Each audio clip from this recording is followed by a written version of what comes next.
Shalom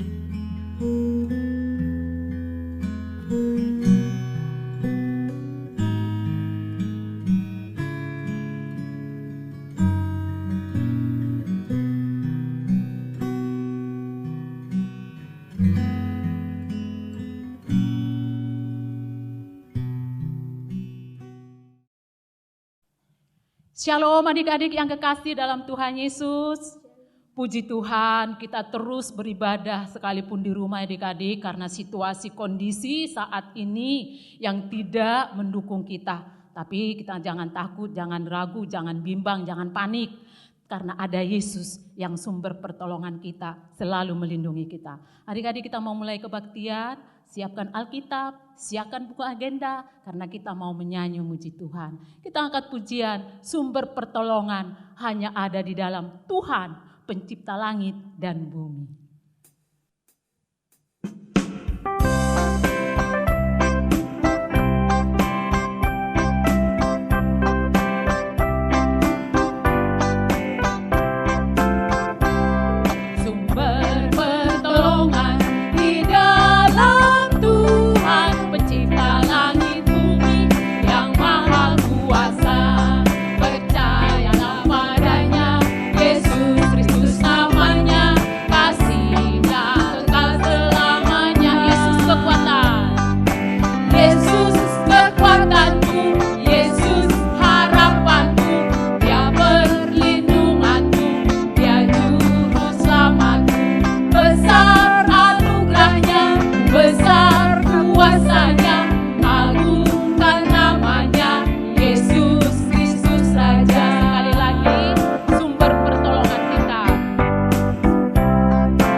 Di atas segala raja bagi kita.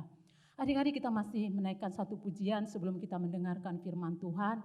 Dalam suka duka, bukan tetap tersenyum. Apapun yang terjadi, tetap percaya pada Tuhan Yesus. Kita angkat pujian ini.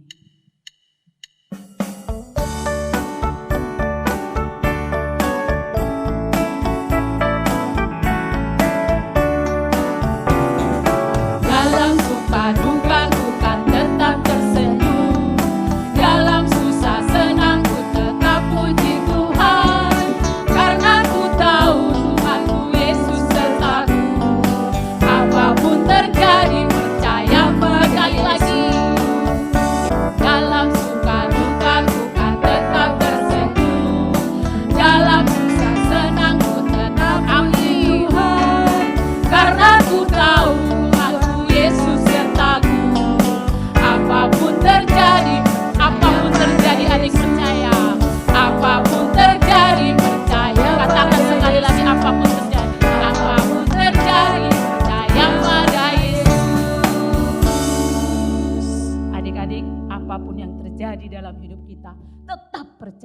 Yesus, karena Yesus menjamin hidup kita.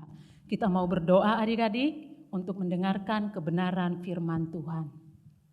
Bapa di dalam sorga, Bapa yang kami sembah, yang kami kenal, di dalam nama Tuhan Yesus, Juru Selamat kami yang hidup. Kami bersyukur dan berterima kasih atas kasih setia Tuhan, penyertaan Tuhan, pemeliharaan Tuhan, perlindungan Tuhan dalam hidup kami. Kalau sampai saat ini kami tetap berada di dalam kasih setia Tuhan.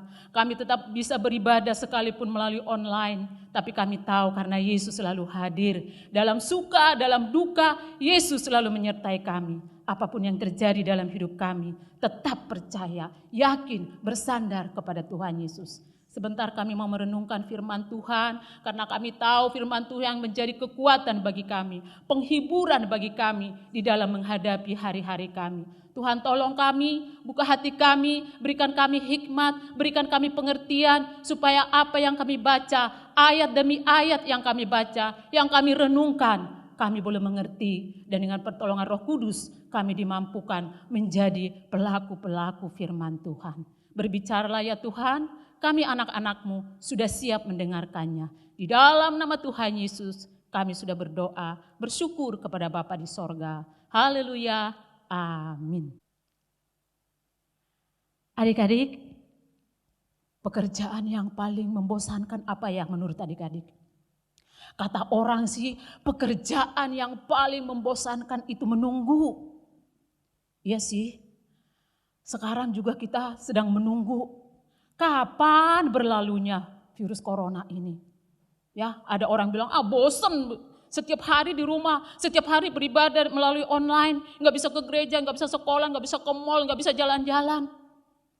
Tapi adik-adik, Tuhan Yesus nggak pernah bosan menunggu kita. Setiap kapanpun, setiap saat Tuhan Yesus selalu siap sedia menunggu kita datang kepadanya. Ya, nah sekarang kita mau membaca Alkitab. Kita buka Alkitab kita dari Lukas 13. Ayo adik-adik semua kan punya Alkitab, ya. Lukas 13 ayat 10 sampai 17. Adik-adik yang ada di rumah ataupun di mana saja, kita buka Alkitab kita dari Lukas 13 ayat 10 sampai 17. Pada suatu kali Yesus sedang mengajar dalam salah satu rumah ibadat pada hari Sabat. Di situ ada seorang perempuan yang telah 18 tahun dirasuk roh, sehingga ia sakit sampai bungkuk punggungnya dan tidak dapat berdiri lagi dengan tegak. Ketika Yesus melihat perempuan itu, ia memanggil dia dan berkata kepadanya, "Hai ibu, penyakitmu telah sembuh." Lalu ia meletakkan tangannya ke atas perempuan itu, dan seketika itu juga berdirilah perempuan itu dan memuliakan Allah. Tetapi kepala rumah ibadat gusar karena Yesus menyembuhkan pada hari Sabat. Lalu ia berkata kepada orang banyak, "Ada 6 hari untuk bekerja. Karena itu datanglah pada salah satu hari itu untuk disembuhkan dan jangan pada hari Sabat." Tetapi Tuhan menjawab dia, katanya, "Hai orang-orang munafik, bukankah setiap orang di antaramu melepaskan lembunya atau keledainya pada hari Sabat dari kandangnya dan membawanya ke tempat minuman? Bukankah perempuan ini yang sudah 18 tahun diikat oleh iblis harus dilepaskan dari ikatannya itu? Karena ia adalah keturunan Abraham." Dan waktu ia berkata demikian, semua lawan-lawannya merasa malu dan semua orang banyak bersukacita karena segala perkara mulia yang telah dilakukannya. Adik-adik, tadi kita sudah baca ya dari Lukas 13 ayat 10 sampai 17. Di situ dikatakan pada hari Sabat, adik-adik hari Sabat itu sekarang kita sebut hari Minggu. Terus rumah ibadah itu adalah gereja, ya. Pada waktu Tuhan Yesus sedang ada di dalam gereja pada hari Sabat, dia mengajar tentang kerajaan Allah, tentang keselamatan, tentang pertobatan, tentang pengampunan. Ya adik-adik. Nah, waktu Yesus sedang mengajar di Bait Allah, di situ tadi ayat 11 berkata, ada seorang perempuan yang dirasuk roh jahat, adik-adik. Sudah 18 tahun. Aduh, coba adik-adik bayangin, 18 tahun. Dia dirasuk oleh roh jahat. Sehingga dia jadi bongkok. Ya, mungkin mukanya sama lututnya hampir sama, merata. Itu pekerjaan si setan, pekerjaan iblis. Sampai perempuan itu tidak bisa berdiri lurus. 18 tahun adik-adik, ibu ini bongkok karena dirasuk oleh roh jahat. Dia tidak bisa berdiri tegak.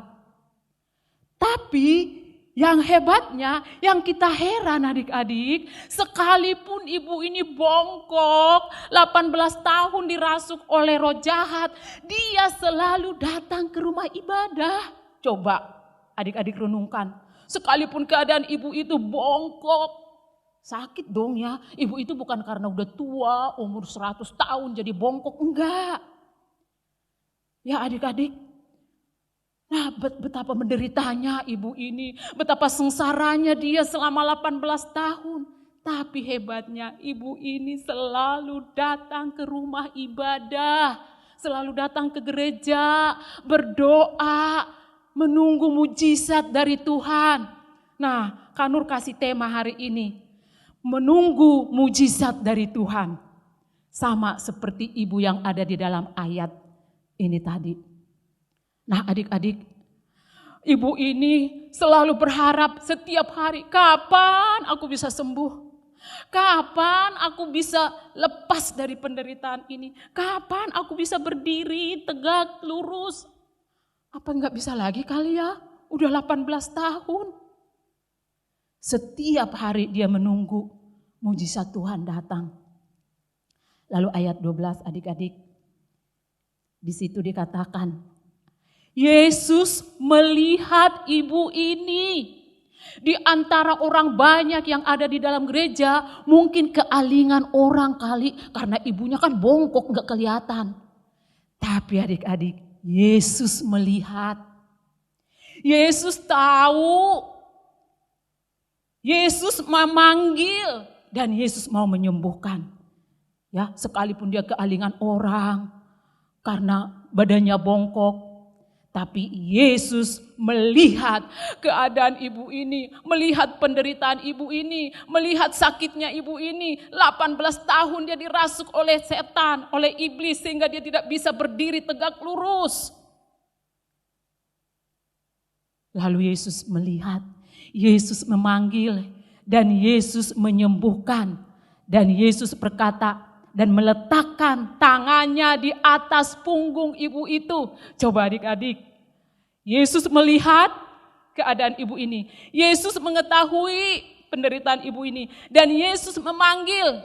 Dan Yesus juga meletakkan tangannya di atas punggung ibu itu. Dan Yesus berkata, "Hai ibu, penyakitmu telah sembuh.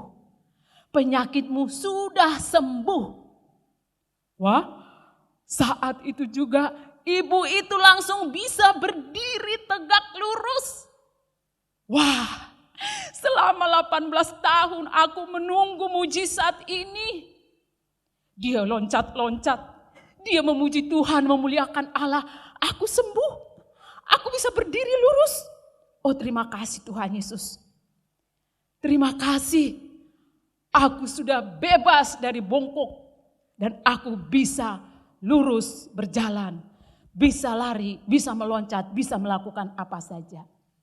Nah adik-adik yang kekasih dalam Tuhan Yesus. Mungkin papa mama tidak tahu kesedihan kamu. Mungkin kamu lagi galau, tapi gak ada yang tahu. Mungkin kamu lagi sedih, mungkin kamu lagi susah, ada masalah. Tapi gak ada satu orang pun yang tahu. Mama papa yang paling dekat gak tahu. Tapi jangan khawatir adik-adik. Ada Yesus yang melihat sampai kedalaman hati kamu. Ada Yesus yang mengetahui kesedihan kamu. Ada Yesus yang mau memanggil kamu, mau menolong kamu. Asal kamu percaya, yakin, bersandar, berharap hanya kepada Tuhan Yesus. Seperti ibu yang tadi. Tuhan Yesus siap menolong kita. Kapan saja kita mau datang kepada Tuhan Yesus. Tuhan Yesus selalu siap menolong. Lalu ayat 14 tadi kita baca adik-adik ya. Di antara orang yang banyak di rumah ibadah itu, di gereja itu, ada orang tidak suka melihat Yesus mengadakan mujizat. Ada orang protes. Katanya, kalau hari Sabat tidak boleh ngapa-ngapain. Kalau hari Minggu nggak boleh ngapa-ngapain kecuali beribadah. Ya memang sih nggak boleh bekerja. Ya kita kan libur, nggak kerja, nggak sekolah, nggak kemana-mana. Tapi maksudnya mereka itu mau mencari-cari kesalahan Yesus. Di hari Sabat tidak boleh menyembuhkan orang. Hah? Kok nggak boleh sih? Makanya dibilang ada 6 hari. Kamu boleh pilih salah satu dari 6 hari itu kamu boleh bekerja. Dia bilang kepada ibu ini. Kenapa harus hari Sabat? Padahal adik-adik, hari Sabat kan Tuhan yang ciptakan. Hari apa aja Tuhan mau menolong kita, mau melindungi kita. Ya, masa harus nunggu hari Sabat nanti seminggu lagi mau menolong ibu-ibu yang sudah menderita sengsara ini? Kan gak mungkin. Adik-adik, yang melarang itu, yang memprotes itu justru kepala rumah ibadah loh. Dia itu pemimpin ibadah, dia tahu Alkitab, dia tahu hukum Taurat, dia tahu isi Alkitab. Tapi itu hanya pengetahuan, hanya di otak, hanya di pikiran. Hatinya sih enggak yakin, enggak percaya kepada Tuhan Yesus. Lalu ayat 15 adik-adik. Yesus bilang apa kepada orang-orang yang protes itu? Hai orang-orang munafik. Adik-adik tahu gak arti munafik? Munafik itu di depan orangnya baik, manis, lembut, halus. Di belakangnya diomongin, dibully. Ya. Nah Tuhan Yesus bilang, hai kamu orang-orang munafik.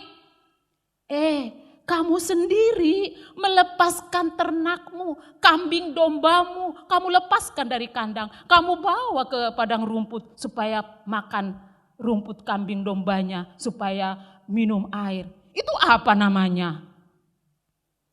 Itu bekerja, mencari keuntungan kamu. Lalu Yesus berkata lagi, mana yang benar? Menolong orang, menyelamatkan orang pada hari Sabat atau membinasakan orang? Berbuat baik pada hari Sabat atau berbuat jahat? Mana yang benar? Semua diam.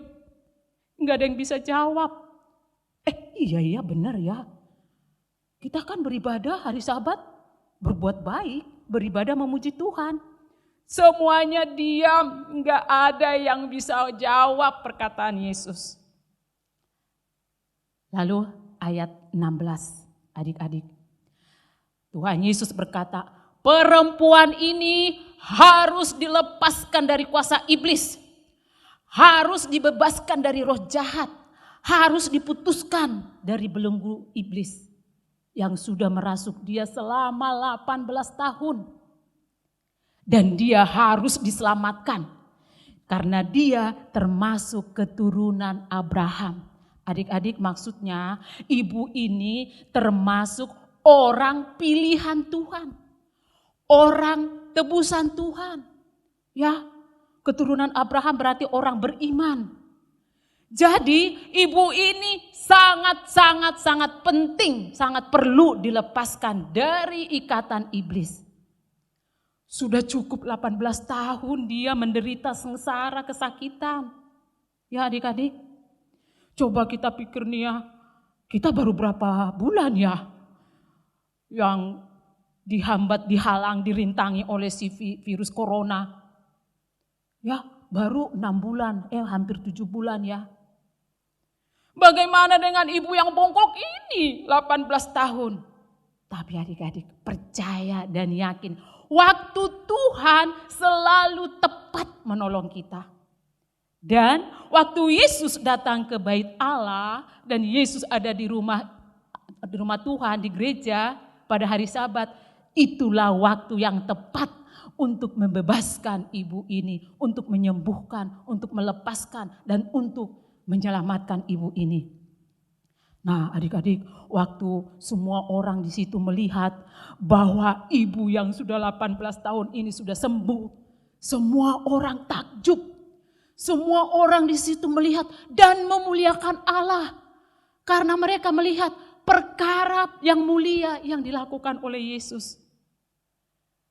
Dan kecuali pemimpin ibadah, kecuali kepala rumah ibadat dan ahli Taurat, yang lainnya semua bersuka cita, semua gembira, semua senang memuji memuliakan Tuhan, apalagi termasuk ibu ini.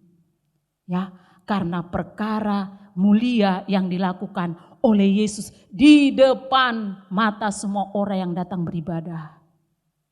Sungguh luar biasa kuasa Tuhan Yesus, adik-adik. Jadi kita juga harus terus berdoa, berharap, percaya, yakin suatu saat tepat pada waktu yang sudah ditetapkan oleh Yesus, Yesus akan menyelesaikan virus corona ini.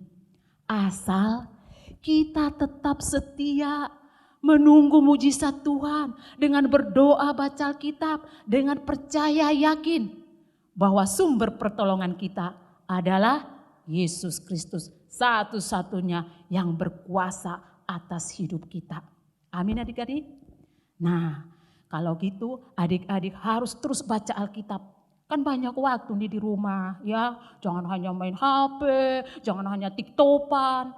Ya, kita harus banyak baca Alkitab. Justru sekarang ini waktu banyak di rumah kita pergunakan. Baca Alkitab, berdoa, baca Alkitab, berdoa. Ya adik-adik. Nah, sekarang kamu boleh curahkan isi hati kamu. Curhat kepada Tuhan Yesus. Apa saja masalah kamu. Yesus tahu. Yesus melihat isi hati kamu. Dan Yesus siap menolong kamu. Karena Yesus sumber pertolongan kita. Amin adik-adik. Puji Tuhan. Kita mau berdoa. Semua berdoa merenungkan firman Tuhan yang sudah kita baca. Bapa di dalam sorga, kami sungguh bersyukur dan berterima kasih. Kalau pada hari Minggu ini Tuhan kami boleh mendengarkan firman Tuhan. Kami bersyukur karena Tuhan setiap saat menunggu kami untuk datang kepada Tuhan berdoa. Mengutarakan isi hati kami. Ketika kami sedih, ketika kami susah, ketika kami dalam berduka. Dan ketika kami senang, ketika kami bahagia, kami selalu datang kepada Yesus. Karena Yesus selalu menunggu kami. Karena Yesus selalu memberkati kami. Dan karena Yesus selalu menolong kami. Oleh sebab itu Tuhan, berkatilah papa mama, berkatilah teman-teman, berkatilah kami semua di dalam menunggu mujizat Tuhan terjadi bagi kami, bagi keluarga kami, bagi gereja kami, bahkan bagi bangsa kami. Karena kami tahu sumber pertolongan kami hanya ada di dalam Tuhan Yesus. Terima kasih Bapa, terima kasih Yesus, terima kasih Roh Kudus. Kami sudah berdoa, bersyukur kepada Bapa di sorga. Haleluya, amin. Adik-adik, setiap minggu kita tetap mengucapkan pengakuan iman rasul kita. Kita mulai. Aku percaya kepada Allah, Bapa yang Maha Kuasa, Khalik langit dan bumi. Dan kepada Yesus Kristus, anaknya yang tunggal Tuhan kita, yang dikandung daripada Roh Kudus, lahir dari anak darah Maria, yang menderita di bawah pemerintahan Pontius Pilatus, disalibkan, mati dan dikuburkan, turun ke dalam kerajaan maut, pada hari yang ketiga, bangkit pula dari antara orang mati, naik ke sorga, duduk di sebelah kanan Allah, Bapa yang Maha Kuasa, dan akan datang dari sana, untuk menghakimi orang yang hidup dan yang mati. Aku percaya kepada Roh Kudus, gereja yang kudus dan am, persekutuan orang kudus, pengampunan dosa, kebangkitan daging, dan hidup yang kekal. Amin. Nah adik-adik, Kak Nur mau kasih satu ayat hafalan. Ayat hafalannya terambil dari Matius 11 ayat 28. Ini ayat yang paling sangat-sangat memberkati. Yesus sendiri yang berkata nih ayat hafalannya. Marilah kepadaku semua yang letih lesu dan berbeban berat. Aku akan memberikan kelegaan kepadamu. Ini undangan Yesus Yesus selalu menunggu kita. Sekali lagi adik-adik, Matius 11 ayat 28. Marilah kepadaku semua yang letih lesu dan berbeban berat. Aku akan memberikan kelegaan kepadamu. Kelegaan, kelepasan, kebebasan. Ya, Tuhan Yesus akan memberikan kepada kita. Dihafal ya adik-adik, diingat, diimani, dipercayai. Nah, kita akan menutup kebaktian kita berdoa sekali lagi. Setelah itu kita doa Bapa kami dan nanti nyanyi Bapa terima kasih. Kami bersyukur dan berterima kasih Tuhan karena kami boleh menyelesaikan ibadah kami. Kami sudah menaikkan puji-pujian bagi Tuhan. Kami sudah mendengarkan kebenaran firman Tuhan. Kami juga sudah mendapat ayat hafalan dan jiwa kami diberkati oleh Tuhan. Dan sebentar lagi kami akan menyelesaikan kebaktian kami, tapi kami percaya Yesus belum selesai dengan kami. Karena Tuhan Yesus selalu menjaga, melindungi, memelihara kami. Terima kasih Bapa, di dalam nama Tuhan Yesus kami berdoa dan bersyukur kepadamu. Bapa kami yang di sorga, dikuduskanlah namamu, datanglah kerajaanmu, jadilah kehendakmu di bumi seperti di sorga. Berikanlah kami pada hari ini makanan kami yang secukupnya. Dan ampunilah kami akan kesalahan kami. Seperti kami juga sudah mengampuni orang yang bersalah kepada kami. Dan janganlah membawa kami ke dalam pencobaan. Tetapi lepaskanlah kami daripada yang jahat. Karena Engkaulah yang mempunyai kerajaan dan kuasa dan kemuliaan sampai selama-lamanya. Amin. Bapa terima kasih. Bapa terima kasih. Bapa di dalam sorga, ku berterima kasih. Amin.